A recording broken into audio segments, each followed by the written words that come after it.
So this question was on a non-calculated part of a final exam. It started off pretty good. It says write a function to express the volume in terms of x. So here's our function, volume in terms of x, length times width times height, or all of the dimensions multiplied together. And that was worth 1 mark. Then find all the possible values of x given that the volume of the box is 96. So if we know that the volume is 96, we have to solve for x.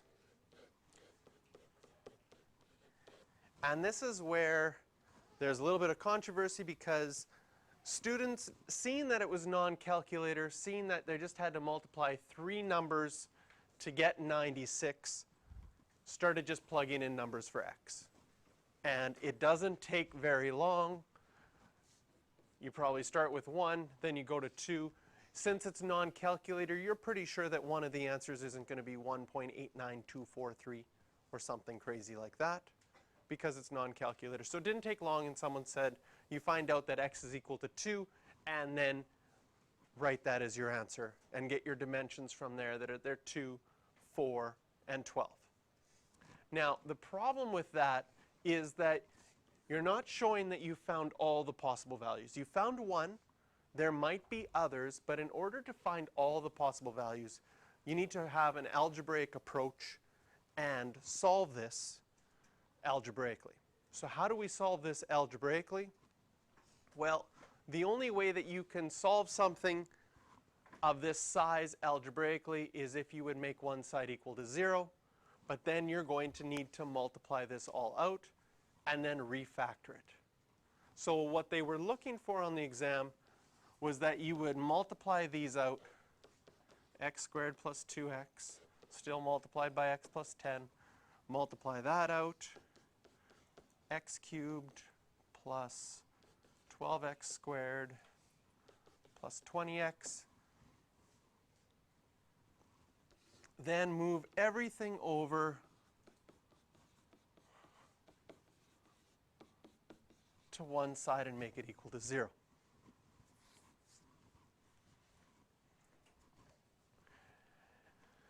And then you're going to, oops, this is supposed to be x cubed. There we go. And then you're supposed to factor this. Now, for factoring this, the last number is a 96. So the numbers you're going to have to plug in could be plus or minus 1, plus or minus 2, plus or minus 3. 96 divides by 4, so plus or minus 4. Like, there's a lot of options, all the way up to plus or minus 96. Now, being non-calculator, you're not going to try 96 first.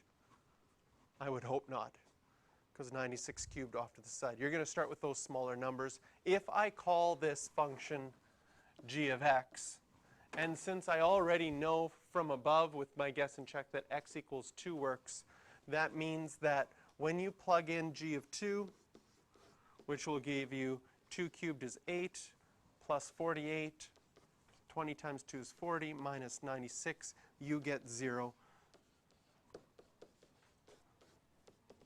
So you find out that x minus 2 is a factor. If you know that x minus 2 is a factor, you can now use synthetic division with 1, 12, 20, and negative 96.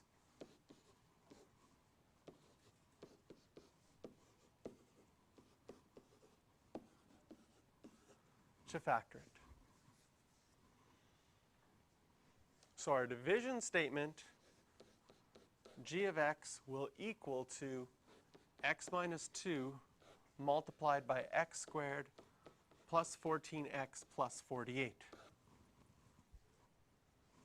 So we already knew that 2 was an answer from guessing and checking. And when we set this equal to 0, we factor this as well, x plus 8, x plus 6. There are 3 possible answers.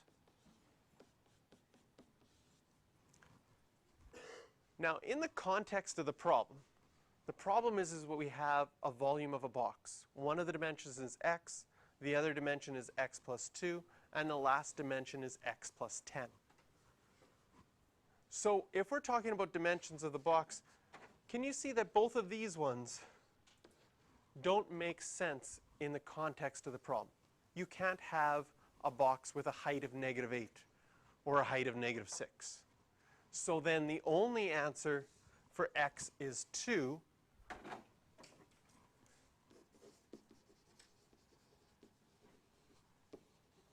And then we can write the dimensions are 2 centimeters by 4 centimeters by 12 centimeters. Well, centimeters was the units, right?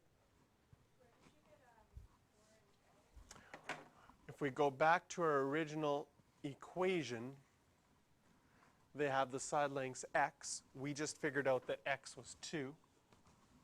X plus 2. So if I put in 2 for x there, then I'll get 4, and then this one will give me the 12. And since units were given in this question, it's very important that we place units in our answer as well. So this question was hard for a number of reasons. One, the way that it was written made you feel like guessing and checking probably made the most sense, depending on where it was in the exam and how easy it was. And then once students got an answer of 2, they didn't continue on because they're like, I just solved it. And I think it was a little bit harsh, the marking guide, to give only 2 out of 5 for that.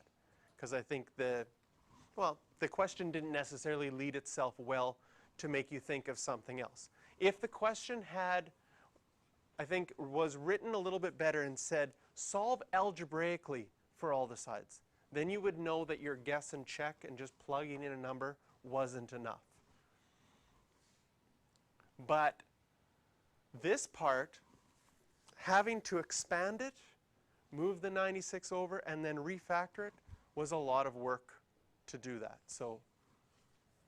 But this was on the exam 3 years ago, so it's a good question to look at. None of the things that are in this question are outside of the skills that you already have. It's just putting all of that together in one question made this one hard.